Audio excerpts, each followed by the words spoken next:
Seorang calon pengantin pria bernama Ahmad Handa, 30, di Palembang dikeroyok sekelompok orang yang berjumlah lebih dari 3 orang saat akan melangsungkan akad dan resepsi pernikahan di Jalan Panca Usaha, Kecamatan Seberang Ului, Minggu, 11 Mei 2025. Dari video yang viral di media sosial Instagram, terlihat korban turun dari sebuah mobil warna merah diiringi keluarganya. Kemudian para pelaku langsung mendekat dan mengayunkan senjata tajam ke arah korban.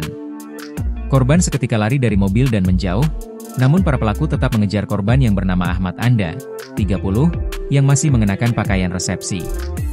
Sontak peristiwa itu membuat semua tahu undangan dan keluarga teriak, terdengar pula suara tembakan pada video tersebut. Aidil, kakak ipar korban, mengatakan, peristiwa itu terjadi sekitar pukul 9 waktu Indonesia Barat. Korban baru turun dari mobil kemudian datang pelaku berjumlah 4 orang. Korban langsung kabur dan dikejar-kejar oleh keempat pelaku. Bahkan satu diantaranya membawa senjata pistol. Kini korban telah dibawa ke Rumah Sakit Bari untuk mendapatkan perawatan. Kapolsek Seberang Ului AKP Heri mengatakan saat ini pihaknya bersama Satreskrim Polrestabes Palembang sedang melakukan penyelidikan terkait peristiwa tersebut.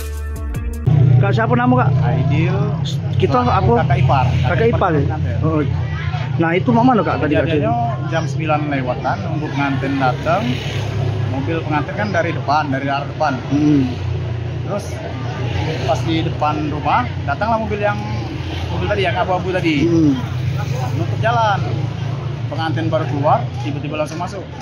Langsung keluar mobil, langsung apa? Tapi ditunda dulu. Karena calon pengantin kayaknya masih operasi mungkin. Berarti ditunda ya? Ditunda. Yang tamu datang ini mau mana Kak? Dia lah makan, apa lagi. Dia lah. Lanjut. Oke.